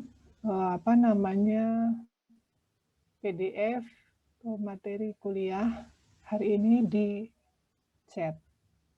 Mudah-mudahan sudah bisa di-download Bapak Ibu. Coba ada yang sudah bisa mencoba download.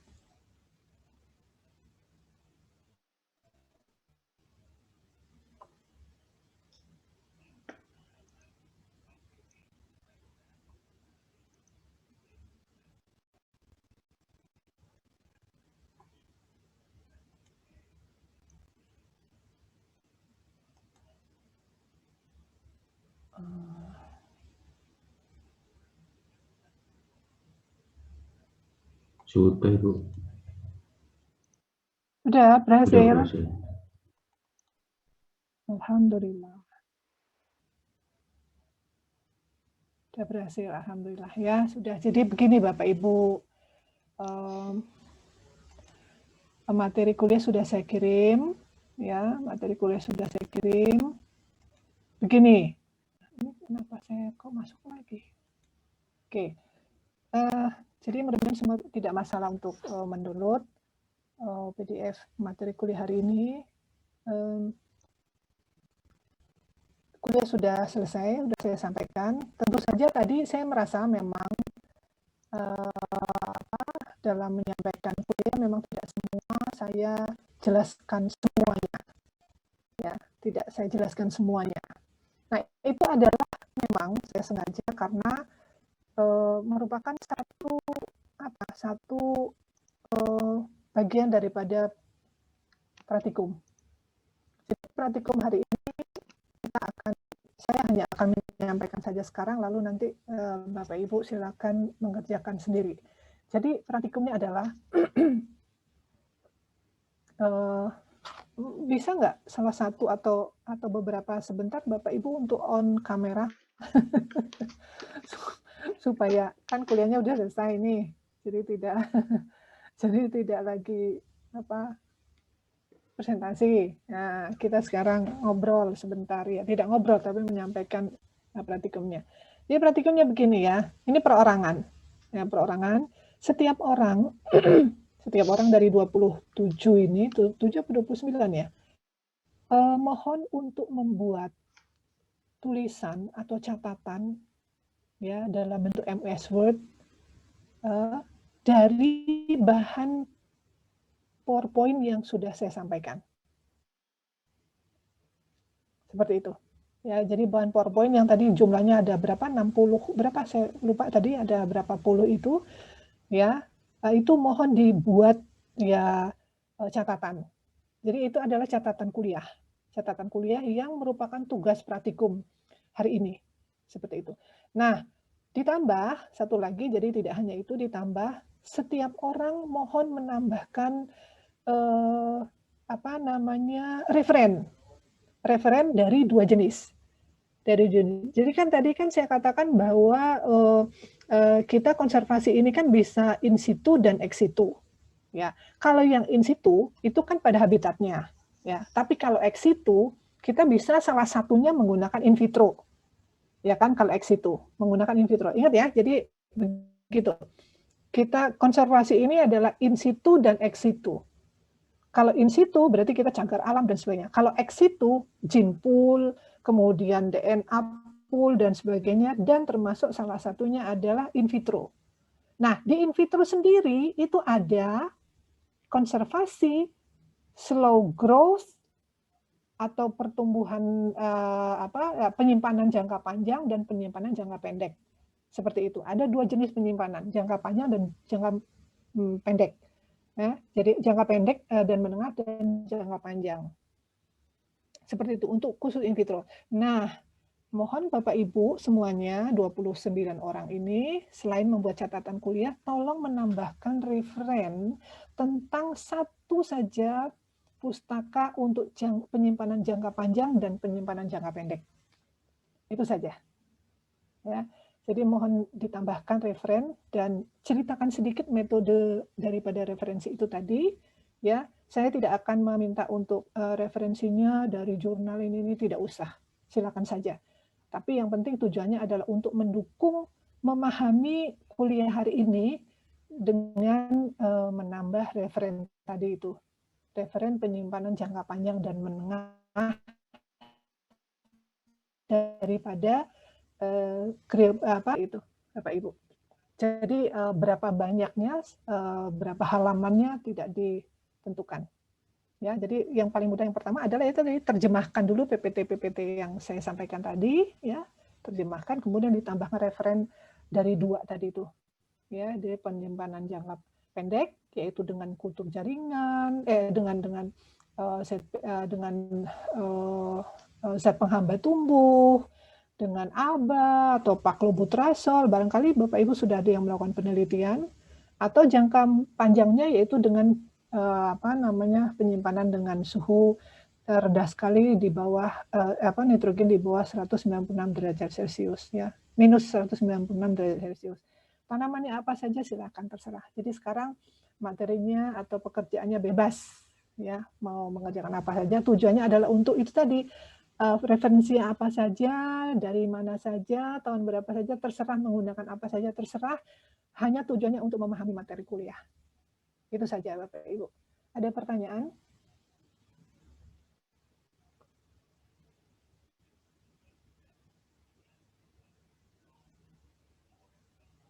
Adakah pertanyaan?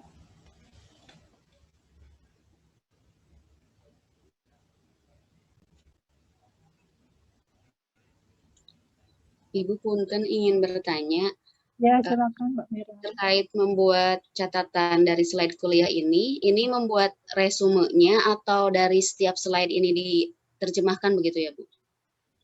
Jangan resume. Kalau artinya begini, dengan membuat catatan kuliah ini, itu supaya mahasiswa memiliki catatan utuh untuk belajar.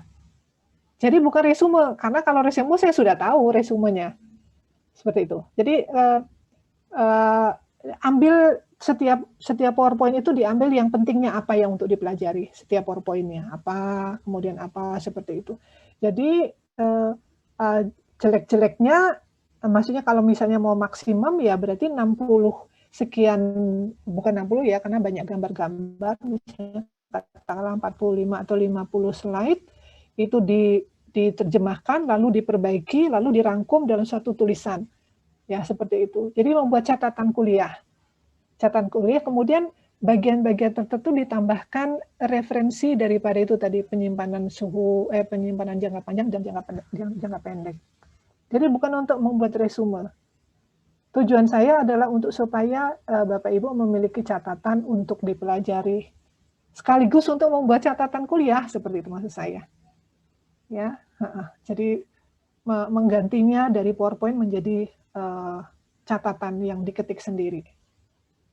Seperti itu. Dan saya ingin lihat dari Bapak Ibu ini semua sudah mengerjakannya, sudah membuat dan dikirim ke email saya.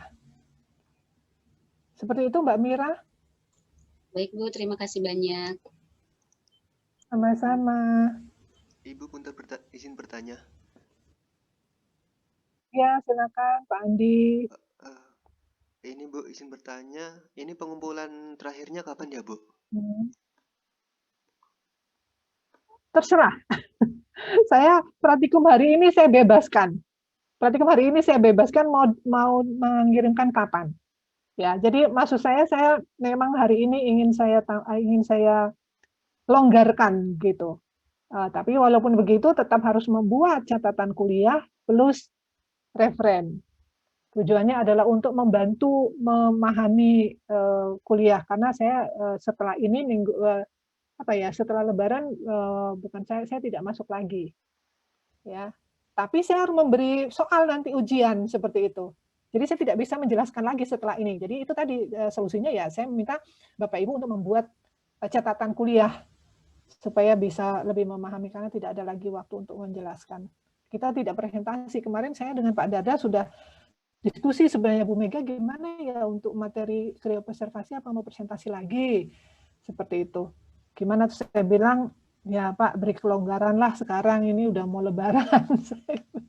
Ini udah mau Lebaran seperti itu jadi nggak usah lagi presentasi, tidak usah lagi cari jurnal seperti itu, tidak usah presentasi. Kemarin sudah cukup ya perorangan sudah direkap.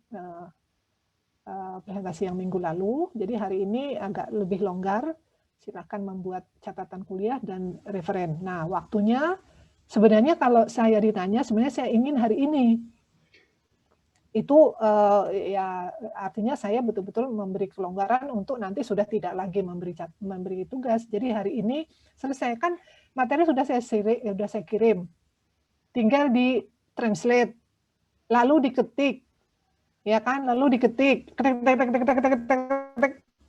berapa lembar catatan kuliah, ya kan?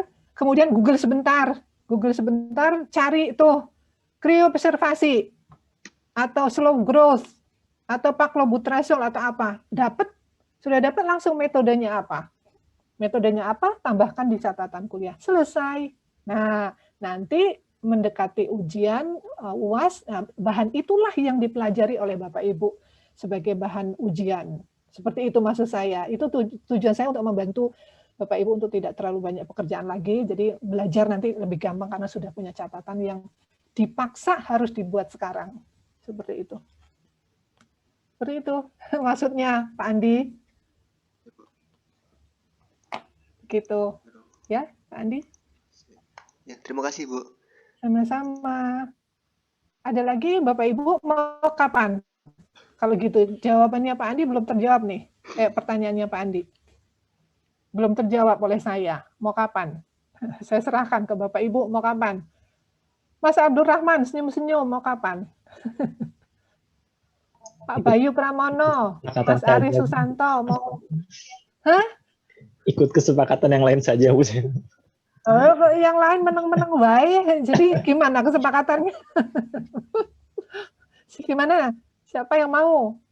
Ya, kalau saya secepatnya. Oh, kalau gitu jam 1 siang, bisa? Jam 1. Ya, hari ini jam 12 malam gitu, Bu. Oh, gitu.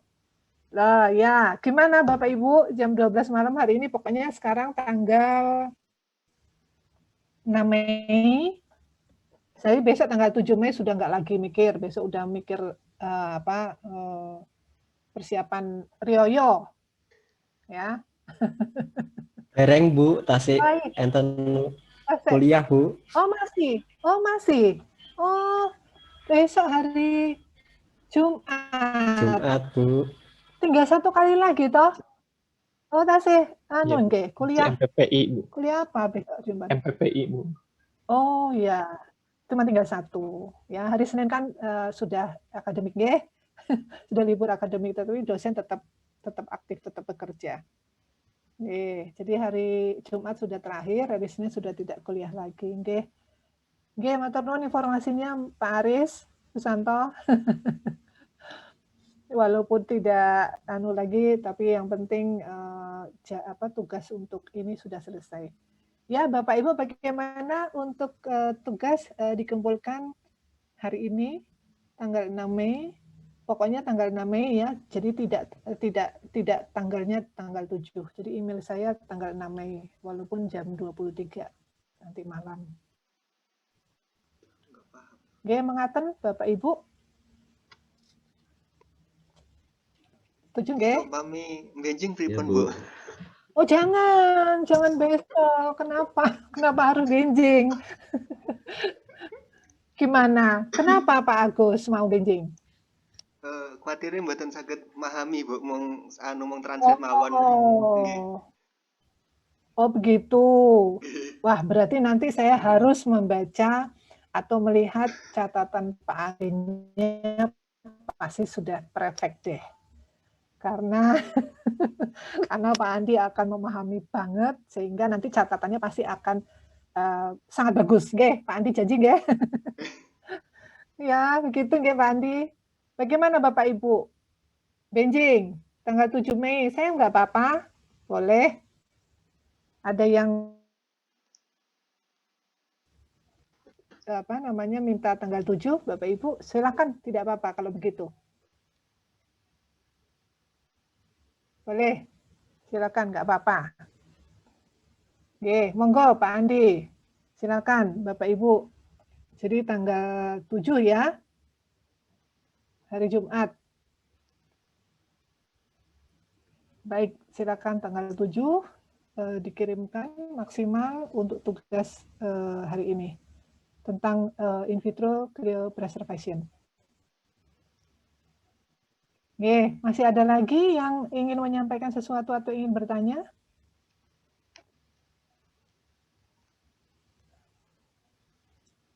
Baik, sekarang saya kan tidak lagi bertemu ya. Bertemu sih, nanti praktikum kan masih saya menemani praktikum sampai akhir dengan Pak Darda. Kalau sebelum UTS kan Bu Dini, kalau yang setelah UTS kan saya dan Pak Darda. Tapi untuk UAS, begini ya Bapak Ibu, kemarin kan saya sudah memberi soal pada waktu UTS ya. Pada waktu UTS tentang apa kemarin? Tentang seleksi dan mutagenesis in vitro. Nah, mohon maaf ya, ada di antara Bapak Ibu yang pertanyaan saya kan ada 2 ya, jadi mengenai in vitro dan mutagenesis. Jadi saya hanya minta waktu itu meminta apa itu dan tolong ceritakan tentang apa yang dilakukan apabila begini. Kan itu kan pertanyaan yang bukan eksak, bukan 1 ditambah 1 pasti 2, tidak seperti itu. Jadi silakan Bapak Ibu, Mbak Mas menceritakan apapun yang difahami seperti itu. Nah, saya lihat ada yang tidak menjawab. Kan sayang sekali. Seperti itu. Ya, ada yang tidak menjawab. Kecuali kalau memang sudah kehabisan waktu, sehingga tidak ada waktu lagi untuk mengetik jawaban. Seperti itu ya. Tapi kalau masih ada waktu, jangan tidak menjawab. Karena sayang. Kalau tidak menjawab, saya tidak bisa memberi nilai. Seperti itu ya. Untuk yang lain juga, untuk dosen-dosen yang lain juga seperti itu. Jadi kita sudah, wah ini gimana tidak menjawab sama sekali, jadi tidak bisa memberi nilai seperti itu. Tapi kalau menulis, walaupun itu salah, maka kita akan memberi nilai. Seperti kita akan mempertimbangkan, tetap akan memberi nilai. Tapi kalau tidak menjawab sama sekali, ya bagaimana? Kalau kita tidak mencoba, maka jawabannya hanya 1, tidak akan berhasil. Kalau tidak mencoba. Tapi kalau kita mencoba, jawabannya kemungkinan ada 2. Berhasil dan tidak berhasil. Jadi jangan tidak menjawab Bapak Ibu. Begitu pesan saya. Nanti ya silakan untuk yang soal-soal Bapak Ibu yang lain ya, dosen yang lain, tetapi untuk soal dari saya ada yang tidak menjawab sama sekali, sehingga saya sulit untuk bagaimana ini. Padahal saya tuh tidak suka memberi nilai jelek. Ya, saya suka sekali memberi nilai yang tinggi ke mahasiswa. Seperti itu. Saya suka sekali memberi nilai yang tinggi. Jadi kalau tidak menjawab tuh, aduh, saya sendiri, aduh, itu ya, begitu Bapak Ibu ya. Oke, gitu. Ada pertanyaan lagi? Ibu izin bertanya terkait yang tugas tadi. Ya, Untuk silakan. penambahan referensinya tadi tidak dibatasi misalkan mencari dari jurnal dengan tahun. Tidak usah, tidak. Silahkan saja. Bahkan kalau mau tidak menemukan jurnal yang tahun berapa, tulisan, misalnya tulisan ahli dari buku atau hasil disertasi, boleh, tidak apa-apa. Saya bebaskan untuk yang tugas kali ini. Karena tujuannya hanya untuk menambahkan referen supaya memahami kuliah hari ini dengan baik, seperti itu. Karena tadi kan materinya dalam bahasa Inggris, saya juga dalam menjelaskan juga takut salah sebenarnya. Ya, translate-nya takut salah. Tadi maksud saya. Jadi sekarang mohon untuk supaya bisa memahami dengan ada waktu sampai besok untuk membaca lebih lama. Seperti itu, Pak Abdurrahman. Ibu. Terima kasih, Bu. Sama-sama. Sudah, Bapak Ibu? Sudah ya? Sudah selesai semuanya, tidak lagi pertanyaan? Kalau tidak ada lagi pertanyaan, baiklah saya akan menunggu email dari 29 orang, Bapak dan Ibu semua, hari ini tanggal 6 Mei, sampai maksimal besok tanggal 7 Mei. Berupa tugas catatan kuliah hari ini, plus dilengkapi dengan referen untuk penyimpanan jangka panjang dan jangka menengah konservasi in vitro. Selamat melanjutkan aktivitas. Sampai jumpa lagi pada waktu setelah Lebaran. Ya, selamat mempersiapkan Hari Raya Idul Fitri. Walaupun belum waktunya, saya mengucapkan mohon maaf lahir dan batin. Ya, terima kasih atas perhatian semuanya. Assalamualaikum warahmatullahi wabarakatuh. Waalaikumsalam. Ibu Mega. Terima kasih, Bu. Sama-sama. Terima kasih, Bu. Matur nuwun, Bu. Sami-sami matur nuwun. Alhamdulillah. Monggo, saya live aja ya kalau mau ngobrol. Bapak Ibu kalau mau ngobrol tanpa saya pamit. Assalamualaikum. Waalaikumsalam warahmatullahi wabarakatuh. Mari. Sugeng Riyatin, Pak. Bu, monggo. Ketoprak itu.